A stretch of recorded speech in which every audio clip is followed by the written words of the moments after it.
دین کی وہ بات جسے دل میں پختہ کر لیا جائے اسے عقیدہ کہتے ہیں۔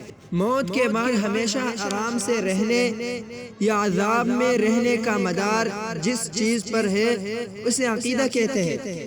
عقیدہ صحیح ہو تو ہمیشہ راحت ورنہ ہمیشہ عذاب۔ عقیدے میں صرف ایک بات درست ہوتی ہے، سب انبیاء، تمام صحابہ، چاروں فقہا، کل محدثین، سارے اولیاء، سب کے عقیدے ایک ہی ہے۔ اسلام کے ضروری عقائد کیا ہے؟ سب سے پہلے یہ بات جان لیں کہ اللہ تعالیٰ کے احکامات دو طرح کے ہیں۔ ایک وہ احکامات جن کا تعلق دل سے ہے اور دوسرے وہ احکامات ہیں جن کا تعلق عمل سے ہے۔ ہم تک احکامات پہنچنے کے دو درجے ہیں، ایک درجہ تو قطعی کا ہے اور دوسرا درجہ جو ہے وہ ظنیت کا ہے۔ دل سے ماننے والی جو چیزیں حضور صلی اللہ علیہ وسلم سے ہم تک یقینی درجے سے پہنچی ہیں وہ سب کے سب اسلام کے ضروری عقیدے ہیں۔ انہیں مانے بغیر انسان مسلمان نہیں رہ سکتا۔ ضروری عقیدوں کو تفصیل سے بیان کیا جائے تو بہت ہے۔ ضروری عقیدوں کو اگر تفصیل سے بیان کیا جائے تو بہت سے ہیں، اگر مختصر کر لیا جائے تو ایمان مفصل میں ہے۔ جیسے آمنت باللہ وملائکتہ وکتبہ ورسلہ والیوم الآخر والقدر خیرہ وشرہ من اللہ تعالی والبعث بعد الموت، کہ میں ایمان لایا اللہ پر اور اس کے فرشتوں پر اور اس کی کتابوں پر اور اس کے رسولوں پر اور آخرت کے دن پر اور اس کے اچھے اور برے تقدیر پر جو کہ اللہ تعالیٰ کی جانب سے ہے اور قیامت کے دن اٹھنے پر۔ تو اب اس میں کتنے عقیدے بیان ہوئے؟ پہلے اللہ پر ایمان لانا، پھر فرشتوں پر ایمان لانا، پھر اس کی کتابوں پر ایمان لانا، پھر اس کے رسولوں پر ایمان لانا، اس کے بعد جو اللہ تعالیٰ کی جانب سے اچھی اور بری تقدیر ہے اس پر ایمان لانا، پھر آخری جو عقیدہ بیان ہوا ہے وہ کہ قیامت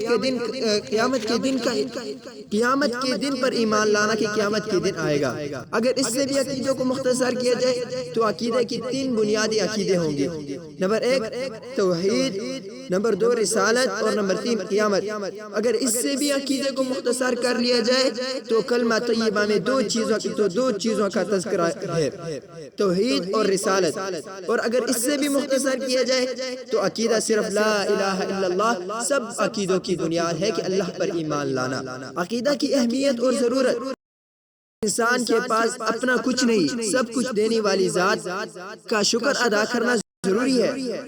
شکر ادا کرنے کا پہلا درجہ عقیدہ ذات کے بارے میں انسان کو پیدا کرنے کا مقصد اللہ تعالیٰ کو پہچان کر اللہ تعالیٰ کی عبادت کرنا۔ عقیدہ درست کیے بغیر اللہ تعالیٰ کی پہچان ناممکن ہے۔ ہمیشہ کی کامیابی اور ناکامی یعنی جنتی اور جہنمی ہونے کا مدار عقیدے پر ہے۔ عقیدہ بنیاد اور اساس ہے، عقیدے کے بغیر کوئی چیز باقی نہیں رہتی، جیسے ایک عمارت اپنی بنیاد کے بغیر نہیں باقی رہ سکتی۔ قرآن پاک میں اکثر آیات عقیدے سے متعلق ہے۔ ہر نبی نے سب سے زیادہ تاکید عقیدے درست کرنے کی فرمائی کہ عقیدہ کی معمولی غلطی انسان کو ہمیشہ کے عذاب کا مستحق بنا دیتی ہے۔ عقیدہ کردار کا سرچشمہ ہے۔ افکار کی تبدیلی سے اعمال میں انقلاب آتا ہے۔ انسان کی اعمال و حرکات اور اس کے خیالات کے گرد گھومتے ہیں، اور خیالات کی اصلاح عقیدے ہی سے ہو سکتی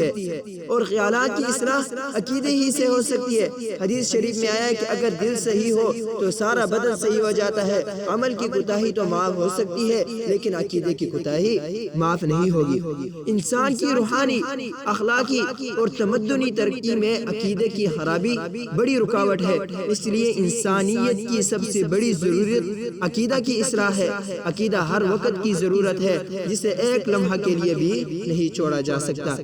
دین کا پہلا امتیاز اور نمایاں شعار عقیدہ پر اصرار ہے۔ عقیدہ کی خرابی اللہ تعالیٰ کے غیظ و غضب کو دعوت دینے کا انتہائی بڑا سبب ہے۔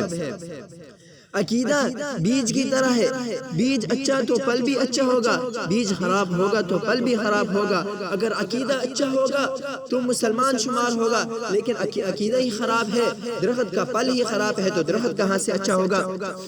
قرآن پاک نے خراب عقیدے والے کو ناپاک اور نجس کہا ہے۔ عقیدہ عمل پر ابھارتا ہے، اللہ تعالیٰ کو ماننے والا اور ان کو راضی کرنے والا فکر کرے گا، رسول اللہ صلی اللہ علیہ وسلم کو ماننے والا ہی ان کی اطاعت کو بجا لائے گا۔ یہ تو تھا کہ عقیدہ کی پہچان ضروری ہے، لیکن اگر کوئی شخص عقیدہ سے ناواقف ہے، اپنے عقیدے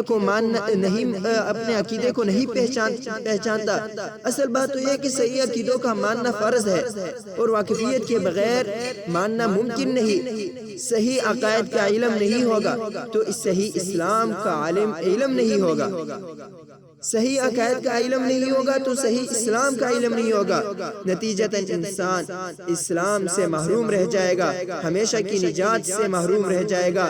عقیدوں کا علم نہیں ہوگا تو منعم و محسن ذات کا شکر ادا کرنے سے محرومی ہوگی۔